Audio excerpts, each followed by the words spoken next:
los dos periodos más importantes de la historia de la iglesia cristiana desde que los apóstoles murieron. La época post-apostólica, o sea, cuando los apóstoles habían muerto y los discípulos de los apóstoles quedaron al frente de la iglesia. La otra época fue la época de la Reforma, después del período medieval. Entre la época de la iglesia postapostólica y de la Reforma hay un espacio de alrededor de 1200 años.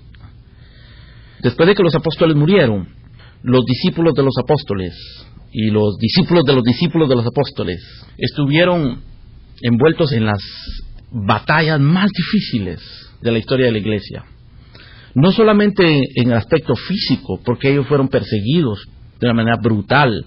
Los emperadores romanos los perseguían hasta la muerte. Los quemaban vivos, los tiraban a las fieras, los crucificaban. Murieron miles de cristianos. Hasta el día de hoy es legendario, hermano, todo ese periodo y cómo ellos lograban sobrevivir. Esa era una de las batallas, pero en realidad ellos tenían que pelear también batallas doctrinales. Entre los padres apostólicos, que así se le llama, hubo los apologistas, que eran hombres que escribían para convencer a los emperadores y a los gobernadores de que los cristianos no eran delincuentes, porque los romanos los acusaban de que ellos eran renegados políticos que estaban tratando de traer abajo el imperio romano. Y los apologistas escribían en defensa de los cristianos, para mostrar que los cristianos eran gente de bien, que eran buenos ciudadanos, que eran personas de familia, que eran personas con buenas intenciones, que se amaban los unos a los otros. Si ustedes tienen alguna vez la oportunidad de leer algunos de los escritos de los padres apostólicos, van a encontrar que muchos de esos escritos estaban dirigidos precisamente a los gobernadores con ese propósito. Pero había otro grupo de los padres apostólicos que eran los contendientes por la fe. Y estos fueron los que se vieron enfrascados en las batallas contra los herejes. Y los que contendían por la fe fueron usados por el Señor para dejarnos a nosotros hoy algunos de los documentos más importantes de la iglesia. Los credos, el credo apostólico, el credo niceno, el credo de Atanasio y algunos otros más de los cuales vamos a hablar luego. O sea, hermanos, cuando los padres apostólicos pelearon estas batallas, ellos dejaron establecidas esas doctrinas. Y si ustedes se dan cuenta, la mayoría de las batallas y la mayoría de las doctrinas por las cuales pelearon y que quedaron definidas, giraban alrededor de la persona del Señor Jesucristo. Y así quedó bien definido quién era Cristo. La doctrina de la Trinidad también quedó bien definida. Ellos respondieron de una manera teológica, de una manera clara, bien definida. ¿Quién dicen los hombres que soy yo? O ¿quién dicen ustedes que soy yo? Así respondieron ellos con los credos. Pero les dije que el otro periodo importante en la vida de la iglesia fue el de la Reforma. Ahora, ¿qué pasó entre el periodo postapostólico y la Reforma? Ya les dije a ustedes que había un espacio como de 1200 años aproximadamente. Lo que sucedió durante esos 1200 años fue que los cristianos comenzaron a perder el celo, la pasión por la verdad. Y la iglesia romana tomó control del mundo religioso de su época. Ustedes saben que Roma era un imperio político, militar y económico. Y ese imperio político, militar y económico favoreció a la iglesia que estaba instalada en Roma. Entonces la iglesia instalada en Roma comenzó a tener control sobre las demás iglesias en todas las demás ciudades alrededor de Asia, de Europa y de África. En África habían instaladas unas cuantas iglesias también. Y entonces la iglesia de Roma, con el poder político, financiero, que lo apoyaba del imperio romano, comenzó a tomar control, hasta llegar a convertirse en lo que nosotros conocemos hoy como la iglesia católico romana. Antes se le conocía a la iglesia como la iglesia católica, pero no romana. Y en realidad la verdadera iglesia es iglesia católica. Nosotros podemos decir que somos la iglesia católica. Claro que esa es una palabra que suena muy mal a nuestros oídos, ¿verdad? Pero estrictamente hablando, hermano, es correcto. Católico simplemente quiere decir universal, una iglesia que se extiende por todo el mundo, en todas partes. Pero la iglesia comenzó a llamarse iglesia católica romana, porque estaba extendida por todas partes bajo la influencia, el poder y el control de Roma. Después del periodo postapostólico, durante el transcurso de esos 1200 años, la Iglesia romana comenzó a tener más y más control, más injerencia, más poder, y comenzó a establecer sus doctrinas. Ahora, la doctrina más perniciosa de la Iglesia romana, o una de las doctrinas más perniciosas, porque tenían muchísimas doctrinas perniciosas, fue que ellos establecieron que la Biblia es un libro inspirado por Dios, que tiene autoridad, pero no es la única autoridad. Eso dijeron ellos. Además de la Biblia, que es inspirada por Dios y que tiene autoridad, también el obispo de Roma es inspirado por Dios y tiene autoridad. Ese fue el principio sobre el cual ellos comenzaron a operar. Y decir el obispo de Roma tiene autoridad y es inspirado por Dios, era para ellos lo mismo que decir todo lo que viene de Roma, todo lo que ha salido de Roma durante el transcurso de todos estos años, o sea, la tradición que viene de Roma, tiene autoridad. Al final ellos redujeron esta idea a una sola, diciendo que la tradición tiene autoridad. Así que, si ustedes quieren entender el conflicto entre la Iglesia romana y la Iglesia cristiana bíblica, la Iglesia de Cristo verdadera, el conflicto reside aquí principalmente, en la autoridad. ¿Cuál es la fuente de la autoridad? Y la fuente de la autoridad de la Iglesia romana es la Biblia y la tradición que viene de Roma, a través del obispo de Roma. Ahora, por supuesto, al tener esta idea de que la tradición tiene tanta autoridad como la Biblia, ellos le agregaron esto otro. La Biblia es inspirada por Dios, tiene autoridad, pero ustedes no la pueden comprender. Solo el obispo de Roma la entiende. Y solo él puede decir qué es lo que significa la Biblia. En otras palabras, le quitaron la Biblia de las manos a la gente, a todos los cristianos. En la época medieval, cuando alguien iba a una iglesia, había una Biblia, y no en todas las iglesias había Biblia, pero donde había Biblia, la tenían encadenada al púlpito, como le llamen. Y la gente no tenía acceso a la Biblia, solo había una Biblia que estaba encadenada para que nadie tuviera acceso a ella, excepto los sacerdotes, que tampoco la sabían. Y eran las personas más educadas de aquel periodo, pero eran educados en filosofía, en historia, en lenguas y en la teología romana. La Biblia la conocían bajo el filtro de la teología romana. ¿Ven qué horrible ser romano, hermanos? Yo no estoy hablando de la etnia, de la nacionalidad, sino de la corriente teológica romana. Es espantoso. Ahora, yo les dije a ustedes que los dos periodos más importantes de la historia de la iglesia cristiana, desde que los apóstoles murieron, han sido la época post-apostólica. La otra época fue la época de la Reforma, después del periodo medieval, el periodo post-apostólico. ¿Por qué? Porque durante el periodo post-apostólico se definieron doctrinas fundamentales, especialmente las que están relacionadas con la persona de Cristo Jesús, con la persona de Dios, la Trinidad. Y otra cosa que se definió también supremamente importante, hermano, que no la mencioné hace un momento, pero la tengo que mencionar ahora, durante el periodo postapostólico, fue el canon de las Escrituras, el canon de la Biblia.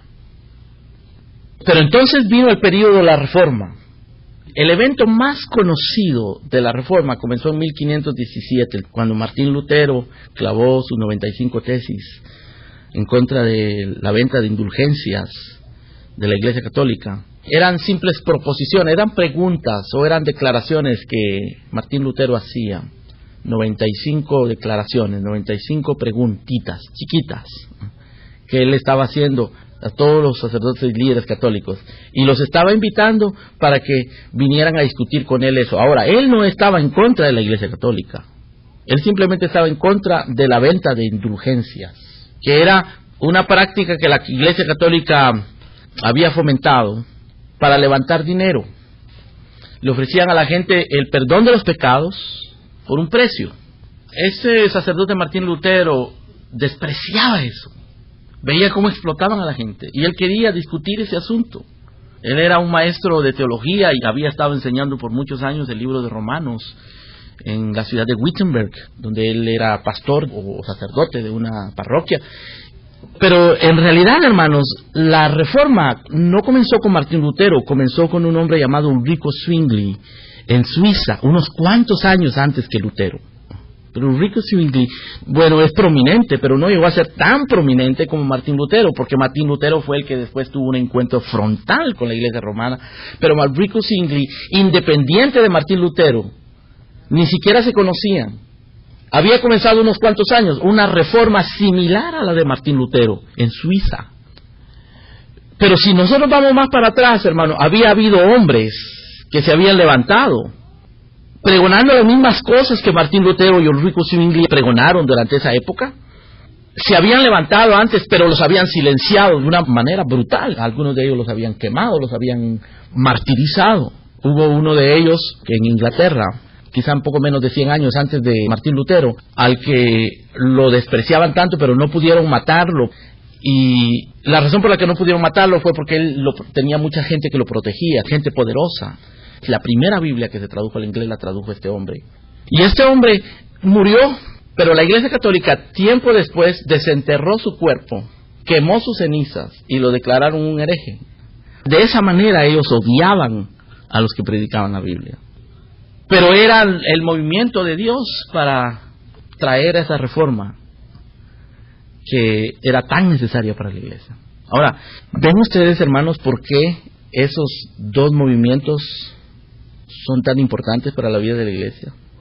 Y una de las razones por las que el movimiento de la Iglesia postapostólica llegó a ser tan importante es no solo por lo que estableció la doctrina de la Trinidad, la doctrina de la divinidad de Cristo, de la humanidad de Cristo, el canon de las Escrituras, que doctrinas tan importantísimas, ¿no es cierto? Supremamente importantes, hermano. No solamente ellos establecieron eso, pero además, cuando los reformadores entraron en esta tremenda batalla contra la Iglesia Católica, ellos se apoyaban en los credos que habían quedado escritos por los padres de la Iglesia. Los escritos de los padres de la Iglesia les sirvieron de apoyo a los reformadores para demostrarle a la Iglesia Católica que ellos habían mal interpretado las Escrituras.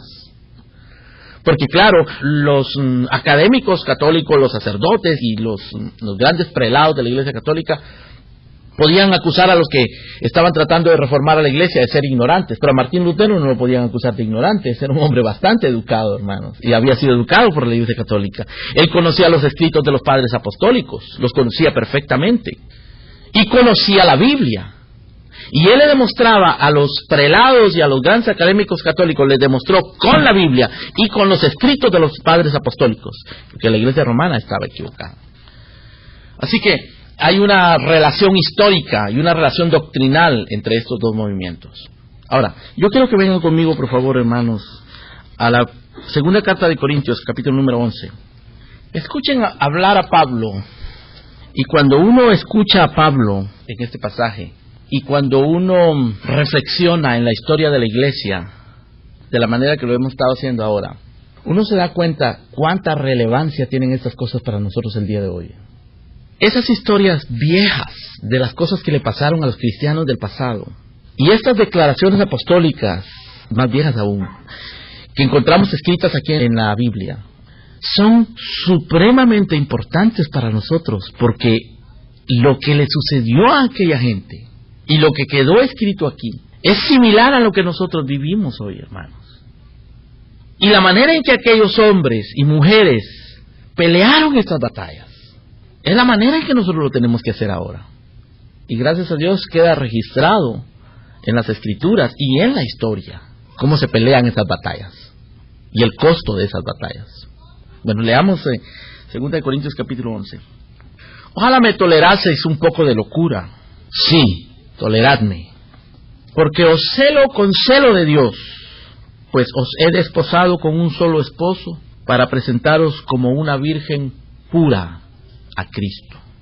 Pero temo que como la serpiente con su astucia engañó a Eva, vuestros sentidos sean de alguna manera extraviados de la sincera fidelidad a Cristo. Porque si viene alguno predicando a otro Jesús que el que os hemos predicado, o si recibís otro espíritu que el que habéis recibido, u otro evangelio que el que habéis aceptado, bien lo toleráis.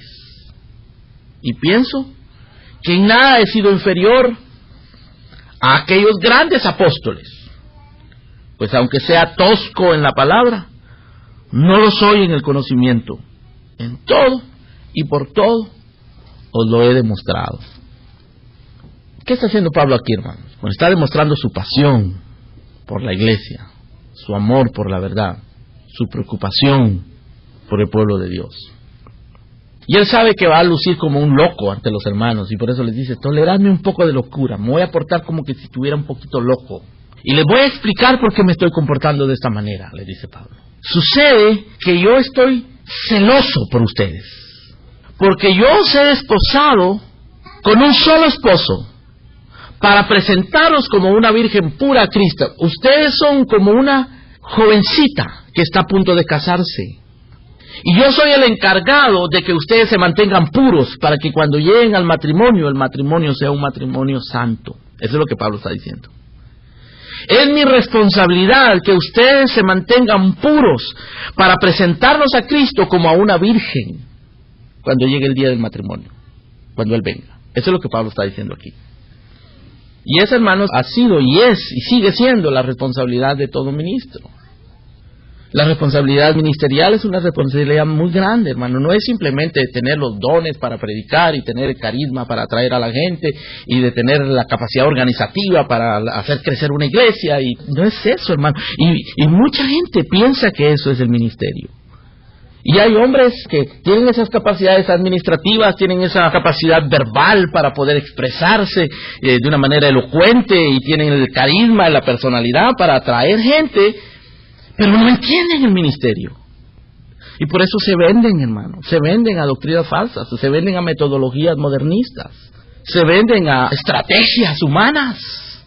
Esto es un hecho, hermanos. Las estadísticas lo dicen, y los estudiosos de la sociología de la iglesia y de la religión lo dicen también, de que las iglesias modernas hoy están tratando de competir con Hollywood o con la industria del deporte, usando los mismos métodos que ellos usan para tener tanto éxito como ellos tienen. De esa manera, especialmente en América, pero no solo en América, ahora en casi todo el mundo, porque ustedes saben que América exporta su cultura para todo el mundo. La cultura americana, hermanos, es el producto que más exporta a los Estados Unidos. Bueno, eso es lo que pasa entonces en las iglesias americanas y ahora alrededor de todo el mundo. El ministerio no es esto que Pablo está expresando acá, sino el ministerio es mercadeo, éxito, crecimiento numérico. Pero Pablo dice, no, yo concibo el ministerio de esta manera. Los ministros somos responsables de presentar a la iglesia como una virgen pura a Cristo. Y ustedes me van a considerar un loco, pero sopórtenlo. Ahora fíjense, hermanos, que Pablo está haciendo aquí lo que Adán no hizo. La Biblia no lo dice, hermano, explícitamente, pero a mí me da la impresión de que cuando Satanás le estaba hablando a Eva, Adán estaba ahí al lado. Algunos dicen que Satanás le habló a Eva cuando Adán no estaba presente, pero cuando uno lee cuidadosamente parece que Adán estaba ahí al lado. Eso no es algo seguro. Es posible que haya sido una o la otra cosa, pero lo cierto, hermano, es que Adán no cumplió su responsabilidad de proteger a su esposa de las mentiras de Satanás. Y luego él a sí mismo tampoco se protegió.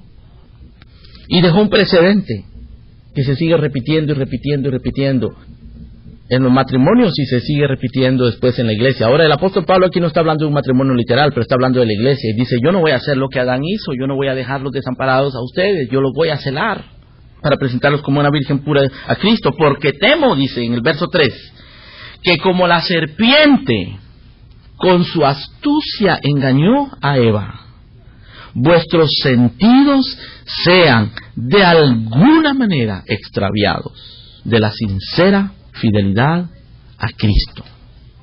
Ahora, noten cómo Pablo, hermano, nos está explicando cómo es el proceso del desvío espiritual, del desvío doctrinal. Por supuesto, aquí Pablo está hablando, hermano, de los sentidos en general, pero incluyendo los sentidos espirituales. Y si ustedes recuerdan lo que pasó con Eva, Satanás logró cambiar la mente de Eva con sus palabras, con sus argumentos y su elocuencia, con sus ofertas, con sus ideas subjetivas y su contradicción en contra de la palabra de Dios. Satanás logró extraviar sus sentidos, de tal manera que aquella mujer que sabía que aquel fruto era muerte, de repente lo vio y ya no vio muerte en él. Lo que vio ahí era un fruto hermoso a la vista, delicioso para comer y codiciable para alcanzar sabiduría, y le dieron ganas de comerlo cuando Dios había dicho que traía muerte, y Satanás le cambió completamente la mente. Entonces Pablo está diciendo, yo tengo temor de que a ustedes como iglesia les pueda suceder eso. Y hermanos, miren lo que sucedió después de que los apóstoles murieron.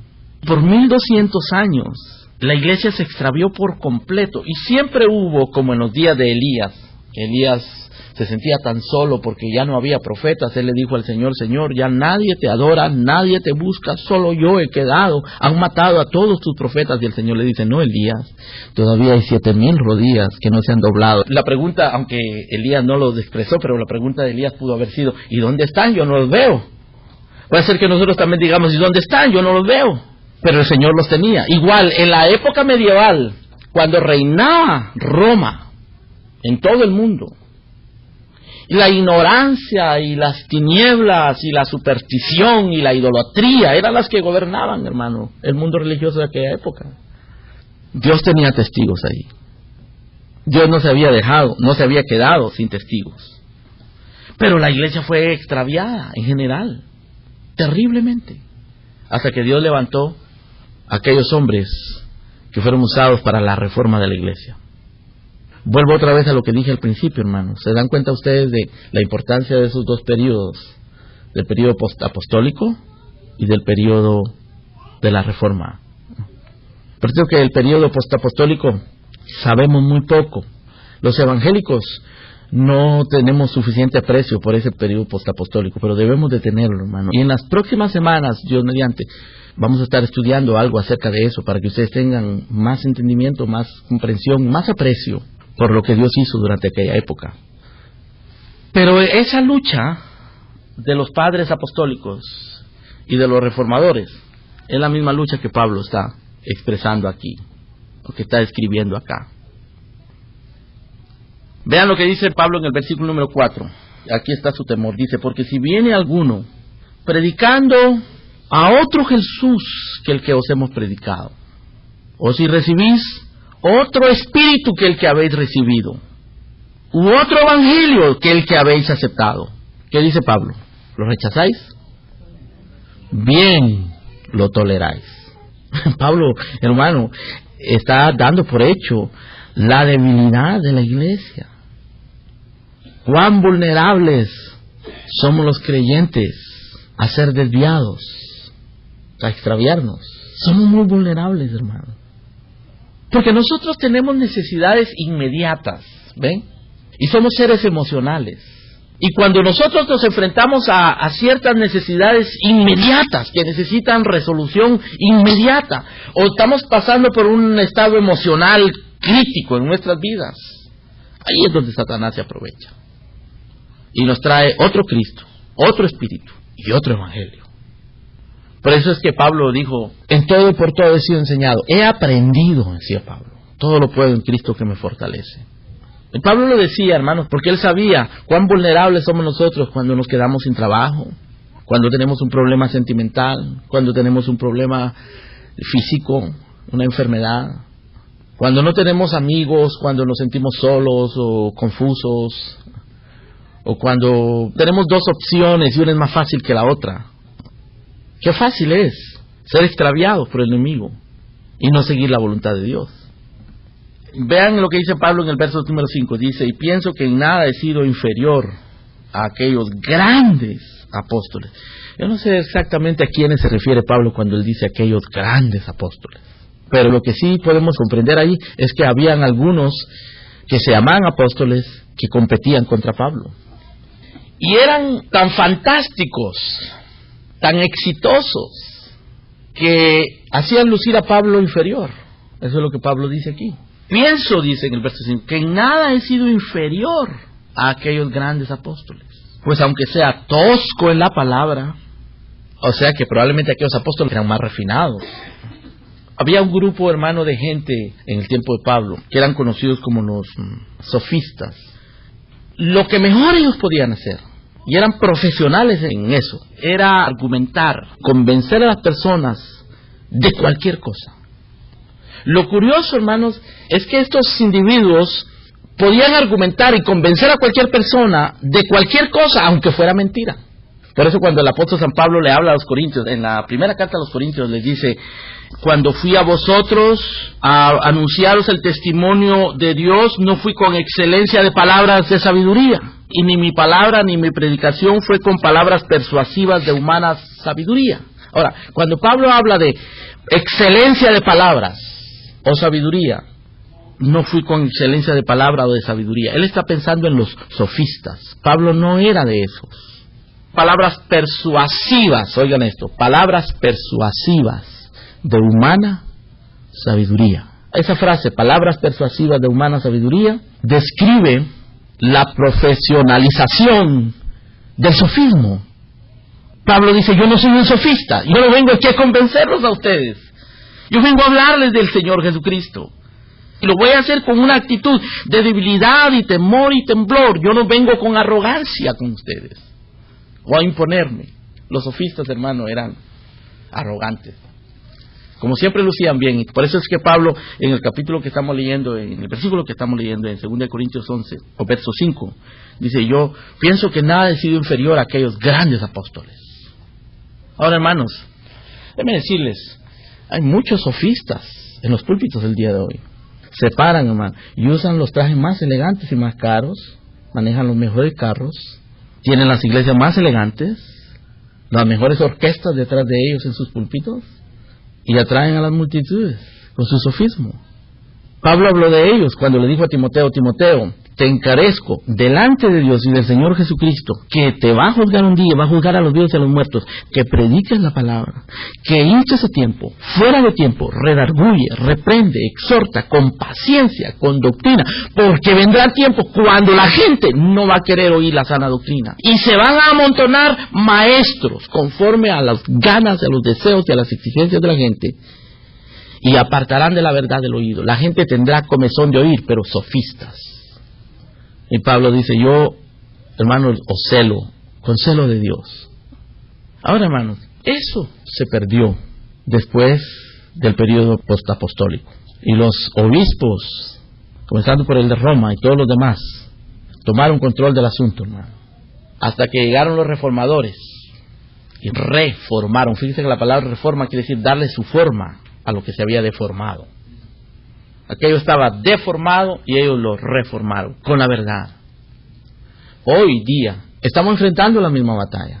Por eso es importante conocer la historia y conocer las escrituras y conocer, hermano, cómo pelear esa batalla. Muy bien, hermanos. Démosle gracias al Señor que Él nos ha dejado aquí la luz para que nosotros podamos pelear esta batalla espiritual, ¿verdad? Amén. Oremos. Padre, gracias porque no estamos solos, te tenemos a ti, Señor.